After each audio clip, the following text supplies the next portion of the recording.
बिस्मिल्लाहिर्रहमानिर्रहीम अल्हम्दुलिल्लाहि वकफ़ा वस्सलातु वस्सलामु अला मन ला नबिय्य बअदा अम्मा बाद।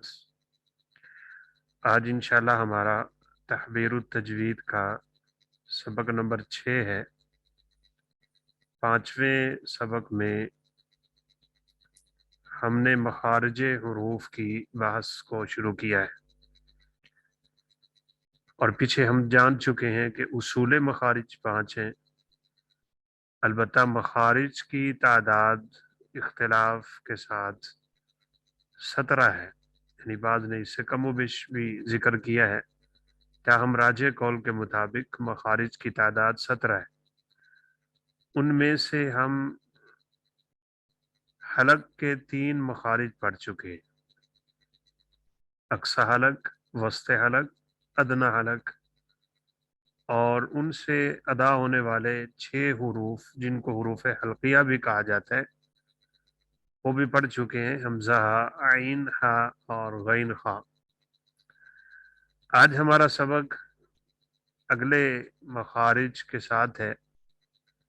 उसूल मखारिज में से दूसरा उसूल लिसान यानी जुबान। हम दांतों की अकसाम पढ़ चुके हैं, दांतों के नाम, दाढ़ों के नाम, उनकी तादाद, ये चीज़ें हमने पढ़ी हैं। आज के सबक में हमने देखना है कि जुबान का कौन सा हिस्सा किस दांत के साथ और कहाँ जाके लगे तो कौन सा हरफ अदा होता है।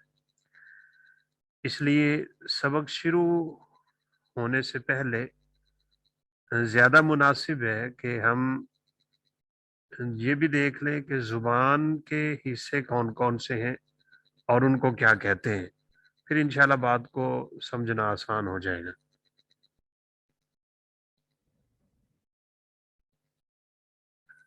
तो ये देखें, ये मिसाल के तौर पे जुबान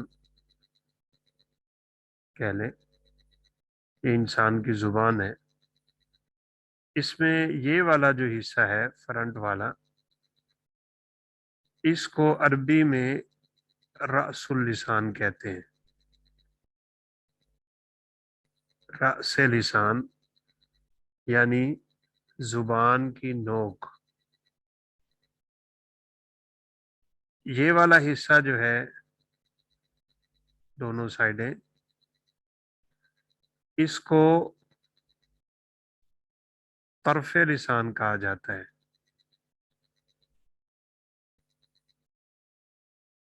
तरफे लिसान यानी जुबान का किनारा।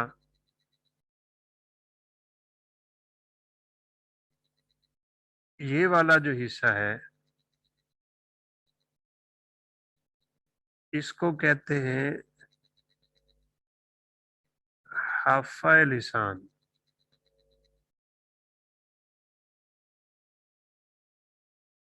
यानी जुबान की करवट। ये दरमियान वाला हिस्सा शजरा कहलाता है, शजरा लिसान। और ये आखिरी हिस्सा जो जुबान का होता है इसको अक्सा लिसान कहते हैं।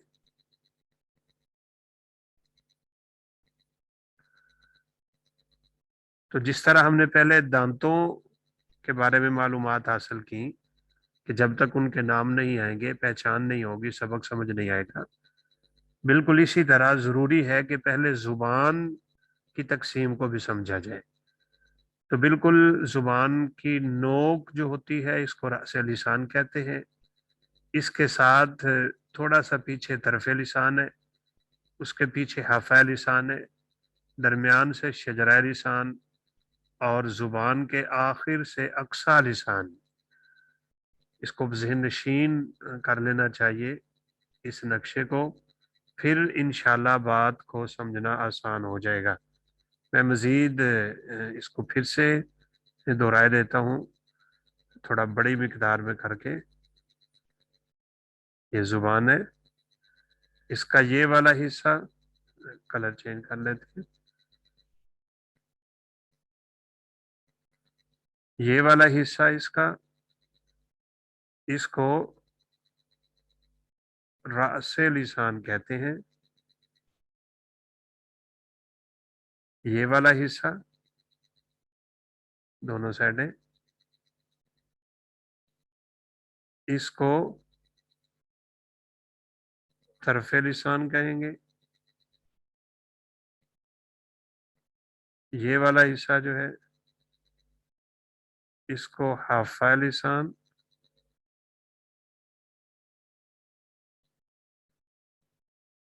ये दरमियान वाले हिस्से को शजरा लिसान,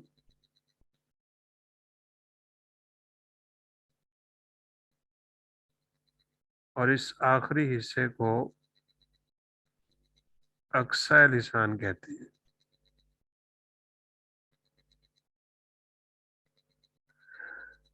रअस लिसान जुबान की नोक, तरफ लिसान जुबान का किनारा, हाफा लिसान जुबान की करवट, शजरा लिसान जुबान का दरमियान, और अक्सा लिसान जुबान का आखिरी हिस्सा। अभी हम देखते हैं कि जुबान का कौन सा हिस्सा कहाँ लगे तो कौन सा हरफ अदा होता है।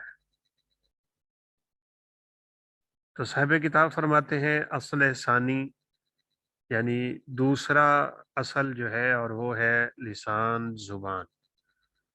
इसमें 10 मखारिज हैं और 18 हुरूफ। जुबान में 10 मखारिज और 18 हुरूफ होते हैं। पीछे हम 3 मखारिज पढ़े हैं हलक के, और 10 मखारिज हैं जुबान के, ये 13 है, बाकी 4 रह जाएंगे। इसलिए जुबान से अदा होने वाले हुरूफ की तादाद सबसे ज्यादा है, यानी 18 है। 6 हुरूफ हम पीछे पढ़ चुके हैं, ये 24 है, बाकी 5 रह जाएंगे। तो चले हम देखते हैं कि ये कौन कौन से हुरूफ हैं और कहाँ से ये अदा होते हैं। सबसे पहले नंबर पे है, मखरज नंबर 4 बना दिया, पीछे हम पढ़ ले 3, यानी हलक के 3 हम पढ़ चुके हैं। अब चौथा है जुबान की जड़ और लहात के मुत्तसिल ऊपर का तालु, इससे काफ अदा होता है। ये आप देखें, लहात किसे कहते हैं? सब किताब कहते हैं लहात अरबी जुबान में कौवे को कहते हैं। ये गोश्त का टुकड़ा जो नीचे की जानिब लटका हुआ होता है, इसको लहात कहते हैं। कहते हैं ऊपर से मोटा और इसका सिरा नोकदार है, इसे अरबी में लिसान सगीर भी कहते हैं। तो मखरज नंबर 4 क्या है? जुबान की जड़ और लहात के मुत्तसिल ऊपर का तालु, इससे कौफ अदा होता है, एक ही हरफ। मखरज नंबर 5, लहात के मुत्तसिल ही मुंह की जानिब जरा नीचे हटकर जुबान और ऊपर का तालु, इससे काफ अदा होता है, कौफ काफ। इन दोनों हरूफ को बातिबार मखरज लहातिया कहते हैं, ये नाम याद रखने। तो खुलासा ये हुआ, कौफ और काफ का मखरज जुबान की जड़ और लहात, यानी ऊपर का तालु जो है उसकी तरफ जुबान उठाने से ये दोनों हर्फ अदा होते हैं। अलबत्ता काफ के लिए जरा मुंह की जानिब नीचे हटकर जुबान आएगी और काफ में ऊपर की तरफ उठ जाएगी। ये है पांचवा मखरज। 5 मखरज और 5 ही सॉरी 6 और 2 8 हरूफ हो चुके हुए हैं। उसके बाद है मखरज नंबर 6, वो क्या है?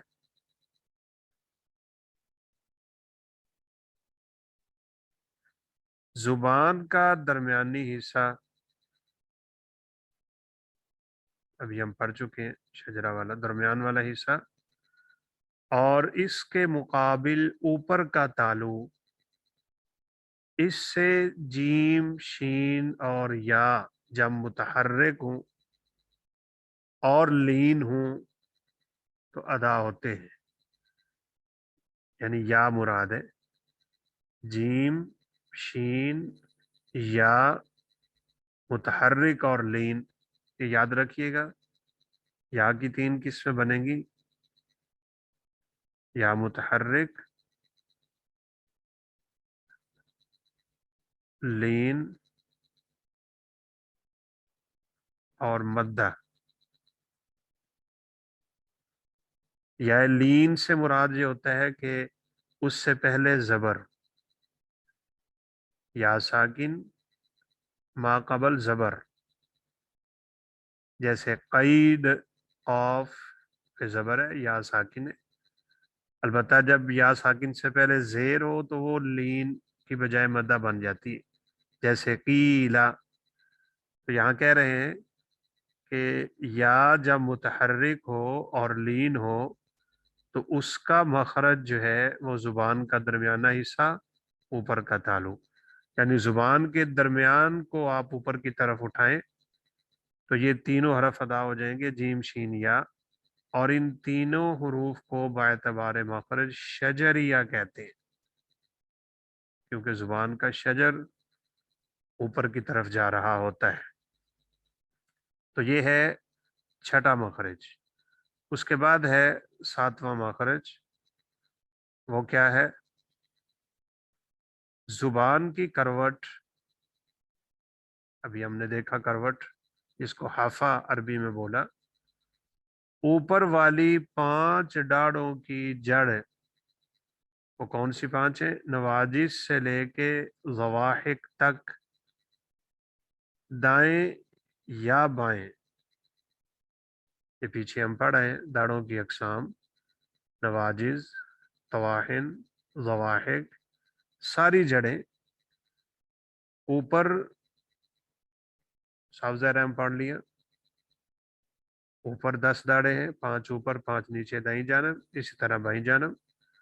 تو زبان کی کروٹ اور اوپر والی 5 داڑیں نواجس سے ضواحک تک دائیں یا بائیں طرف لگے تو اس سے ضاد ادا ہوتا ہے، یہ حروف میں سب سے مشکل ہے، اور اسے بے اعتبار مخرج حافیہ کہتے ہیں، چونکہ حفہ لسان سے ادا ہو رہا ہے اس لیے اس کو حافیہ کہا جاتا ہے۔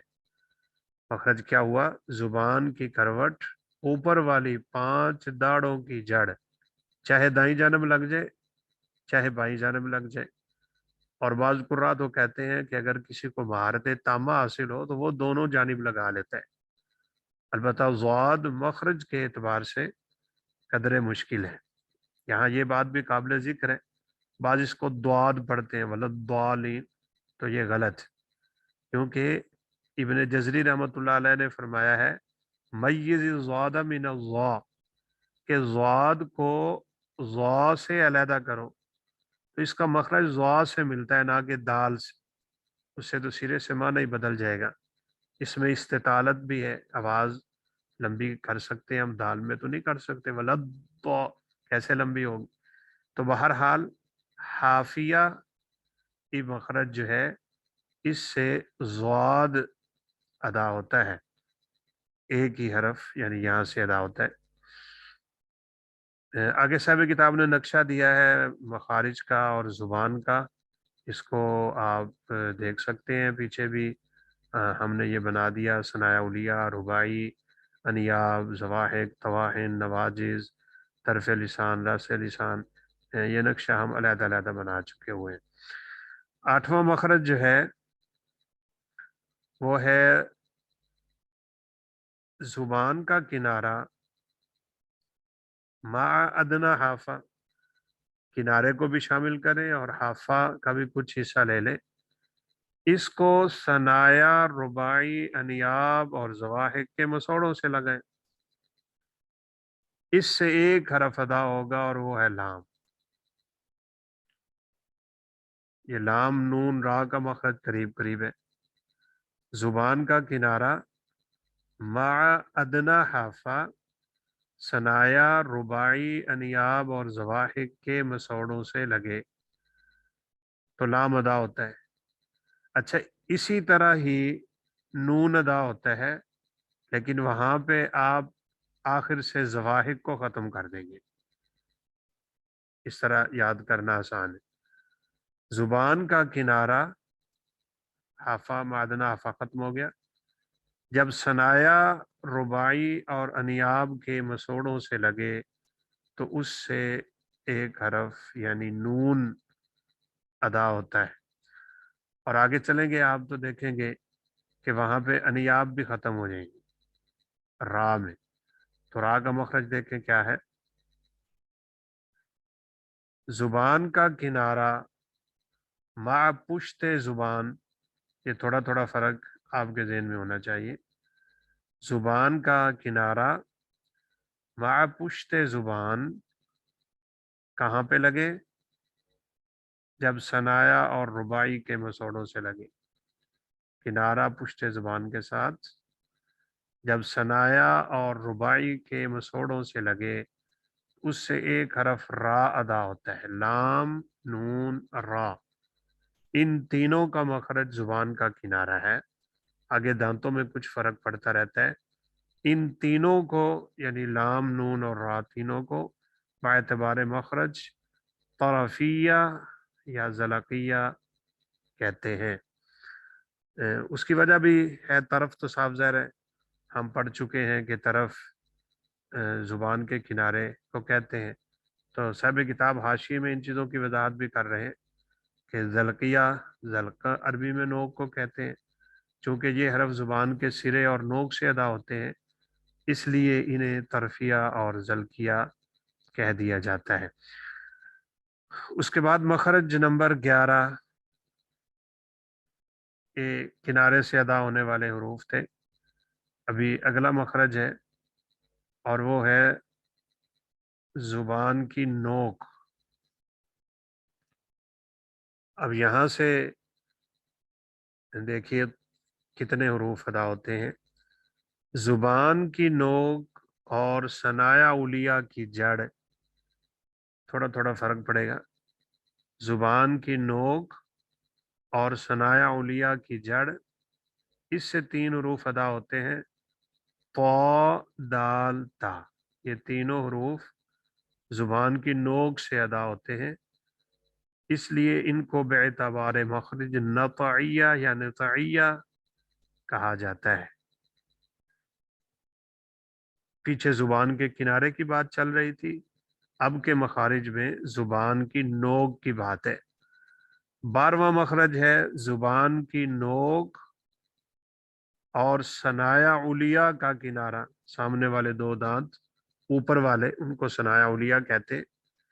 इससे भी तीन उरूफ अदा होते हैं और वो है ज़ा, ज़ाल और सा। इनको बेतबार मखरज लसविया भी कह देते हैं। वजह यही है जो ऊपर चल रही है, और सब किताब ने भी नीचे हाशिया में इनका इशारा दिया हुआ है। ये देखें, लता छोटे छोटे गढ़ों और शिकनों को कहते हैं जो ऊपर के तालू में दांतों की जड़ों के नजदीक वाक़ हैं। लसा अरबी में वसोड़ों को कहते हैं, यानी लसा मुंह में वो नरम गोश्त है जिसमें दांत तरतीब से जुड़े हुए होते हैं, तो उन पे जुबान लगती है, तो इसलिए इनको बेतबार मखरज लसविया भी कह दिया जाता है। उसके बाद हम चलते हैं मखरज नंबर 13, और ये जुबान से अदा होने वाले मखारिज में से आखिरी मखरज है। जुबान की नोक सनाया सुफला का किनारा। पीछे हमने सनाया उलिया पढ़ा, सामने वाले ऊपर के दो दांत। यहाँ सनाया सुफला है, यानी सामने के नीचे वाले दो दांत। जुबान की नोक और सनाया सुफला का किनारा मा कुछ इत्तेसाल सनाया उलिया के, यानी थोड़ा सा हिस्सा सनाया उलिया का भी इसमें आ जाएगा। इससे तीन हरूफ अदा होते हैं। कौन कौन से? स्वाद, जा और सीन।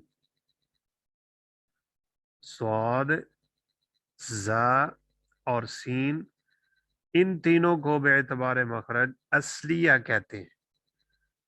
असलिया क्यों कहते हैं? हाशिए में सब कुछ मौजूद है। असल जुबान के बारीक और नोकदार हिस्से को कहते हैं।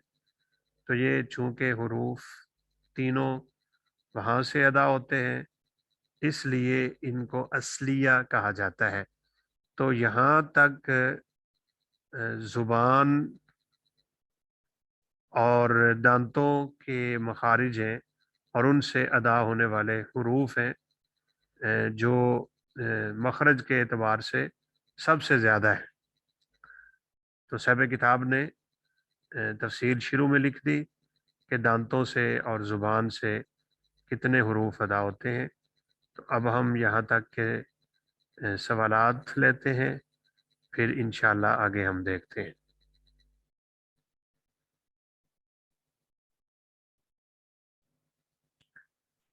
तो आज का हमारा पहला सवाल ये बनता है,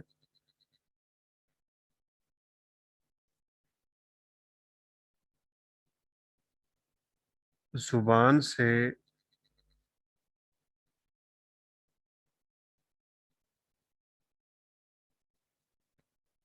कितने हुरूफ अदा होते हैं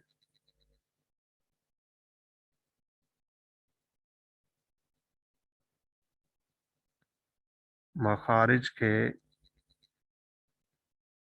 नाम लिखें।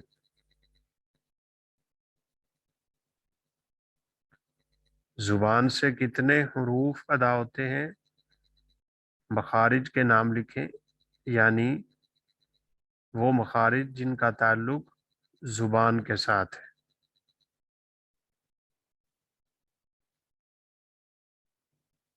हमारा दूसरा सवाल है,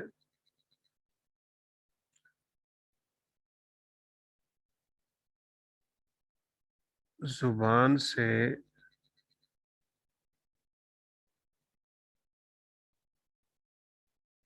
अदा होने वाले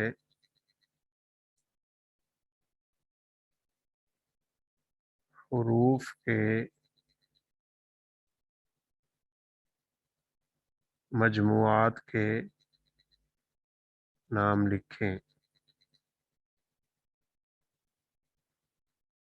यानी जैसे हमने हलक के अल्फाज को हल्किया बोला है, इसी तरह जुबान के हाफा से, तरफ से, शजर से, अक्सा लिसान वगैरह वगैरह, इनसे कौन कौन से हुरूफ अदा होते हैं, उन मजमुआत के नाम तारीर करने हैं।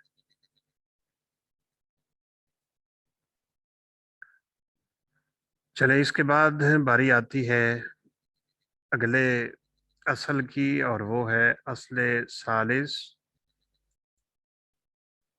तीसरा उसूल, हम उसूल मखारिज पढ़ चुके हैं, 5 हैं, जिनमें से पहला हलक, दूसरा लिसान और तीसरा शफतान। शफतान, शफतान से मुराद दो होंठ हैं। होंठों से कितने मखारिज अदा होते हैं, कितने हुरूफ हैं और कितने मखारिज हैं? तो होंठों में 2 मखारिज और 4 हुरूफ।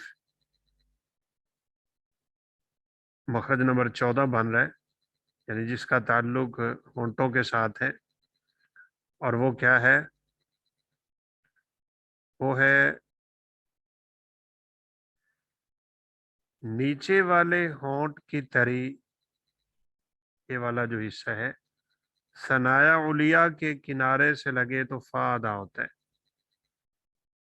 होंठों से 4 हुरूफ अदा होते हैं, फा, बा, मीम, वाव। हर एक को देख ले। नीचे वाले होंठ की तरी वाला हिस्सा और सनाया उलिया का किनारा, यानी ये 2 दांत हैं सनाया के, तो नीचे वाला जो होंठ होता है, इसका ये तरी वाला हिस्सा, यहाँ आके जब होंठ लगते हैं تو یہاں سے فا ادا ہوتا ہے، اور اس کے بعد ہے مخرج نمبر 15، اور وہ ہے دونوں ہونٹ، یعنی اس سے دانتوں کا تعلق نکل گیا، اس سے 3 حروف ادا ہو رہے ہیں صرف ہونٹوں سے، با میم اور واو، با میم واو۔ کون سا واو؟ متحرک اور لین، جیسے پیچھے ہم پڑھ چکے ہیں۔ لین واو وہ ہوگا جس سے پہلے زبر ہو، واو ساکن ما قبل زبر، جیسے خوف، اگر پہلے پیش ہو جیسے جوع تو پھر مدہ ہوتا ہے۔ تو یہ واو جو ہونٹوں سے ادا ہوتا ہے، ہونٹ گول کرنے سے، یہ متحرک اور لین۔ تو کیسے کیسے ادا ہوتے ہیں؟ با دونوں ہونٹوں کے تری والے حصے سے، یعنی دونوں ہونٹ آپس میں ملیں اور ان کا تری والا حصہ جو ہے، جہاں عمومی طور پہ دانت لگ رہے ہوتے ہیں، یہ والا حصہ، اس کو تری والا حصہ کہتے ہیں، اس سے با ادا ہوتے ہیں۔ با کی ادائیگی ہونٹوں کا تری والا حصہ ہے، میم کی ادائیگی دونوں ہونٹوں کا خشکی والا حصہ ہے، میم ہونٹوں کی خشکی والا باہر والا جو حصہ ہے یہاں سے ادا ہوتا ہے، اور با ہونٹوں کے تری والے حصے سے۔ باقی رہا واو، تو واو دونوں ہونٹوں کو نا تمام گول کرنے سے، یعنی بالکل گول نہیں کرنا، مکمل گول نہ ہو، کچھ گول ہو، تو اس سے واو ادا ہو جاتا ہے۔ اب یہ جو تینوں حروف ہیں، یعنی با، میم اور واو، ان تینوں حروف کو باعتبار مخرج، جیسے پیچھے ہم پڑھتے آ رہے ہیں، کیا کہا جاتا ہے؟ شفویہ کہا جاتا ہے، چونکہ شفتان سے ہے اور شفتان ہونٹوں کو کہتے ہیں۔ تو یہ ہے تیسرا اصل، اور اس کے مخارج اور ان مخارج سے ادا ہونے والے حروف۔ اصل رابع چوتھا اصل ہے جوف دہن۔ جوف دہن کا کیا مطلب ہے؟ منہ کا خالی حصہ،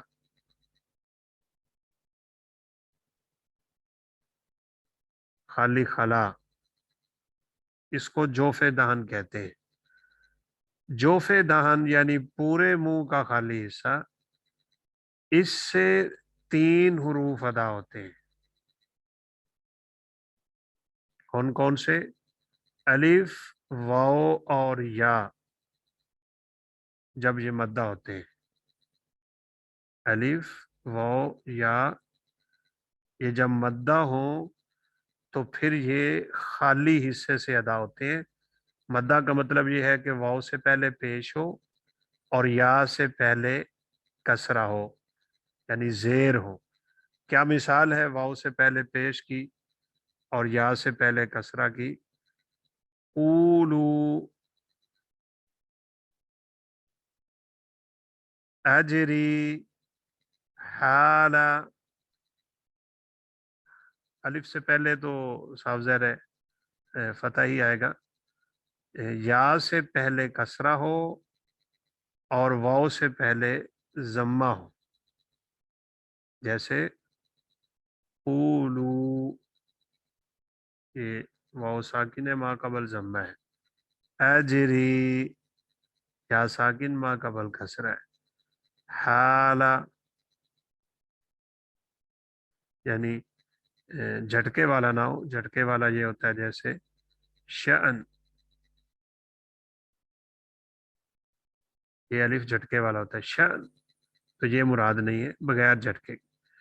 ان تینوں حروف کو کیا کہتے ہیں؟ ان تینوں حروف کو جوفیہ یا ہوائیہ کہا جاتا ہے، جوفیہ یا ہوائیہ۔ اب یہاں پہ ہم اپنے سوالات لیتے ہیں، پچھلے سبق کے بھی، اور یعنی پچھلے مخرج کے بھی اور اس مخرج کے بھی۔ تو پہلا سوال یہاں پہ ہمارا بن رہا ہے،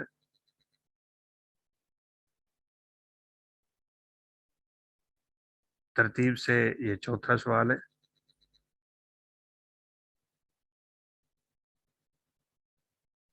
شفتان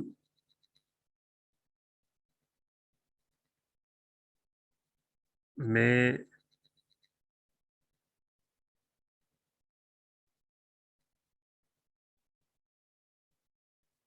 کتنے مخارج ہیں؟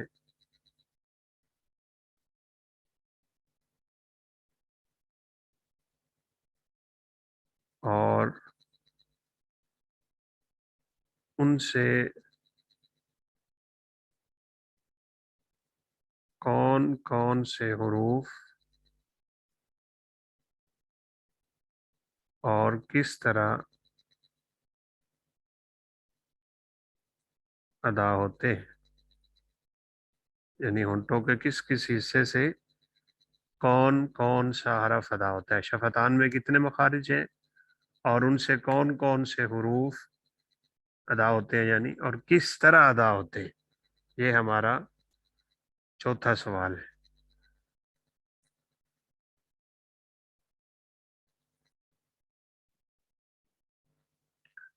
سوری جی، ہمارا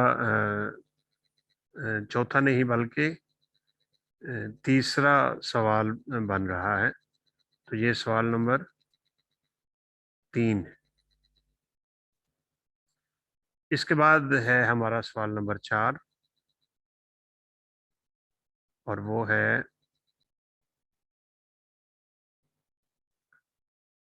چوتھا سوال ہے،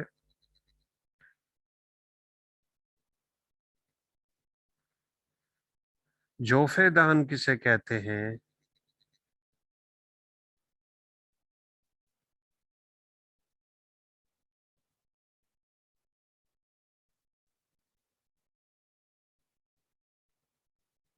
اور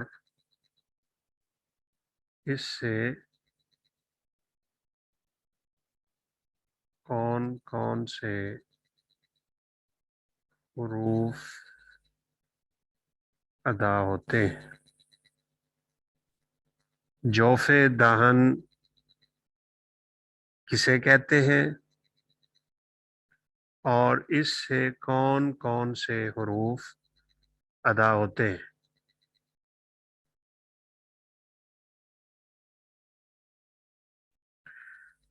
چلے اس کے بعد ہماری آج کی آخری یعنی مخرج کی بات ہے، اور وہ یہ کہ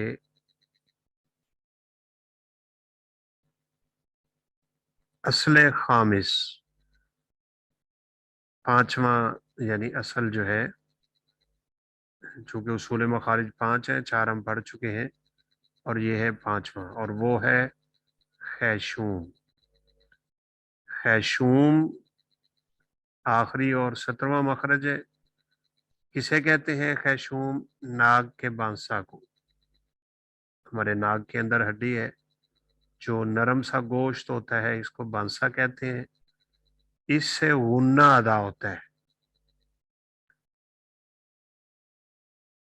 یہ نون میم کی ذاتی صفت ہے، یعنی نون پہ جب شد ہو رہی ہوگی یا نون میں کسی طرح سے غنہ کیا جا رہا ہوگا، میم پہ غنہ ہوگا، تو اس کا مخرج خیشوم ہے۔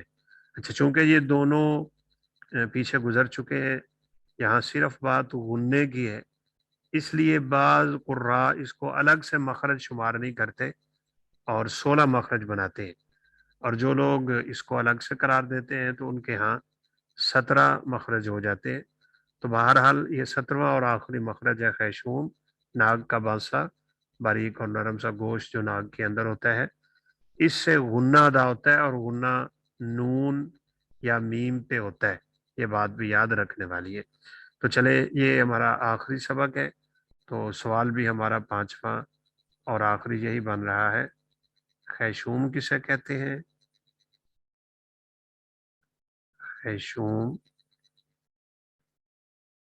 کسے کہتے ہیں اور اس سے کون سا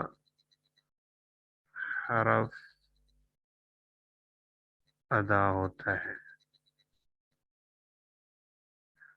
تو اس کے ساتھ ہی ہمارے چھٹے سبق کا اختتام ہے۔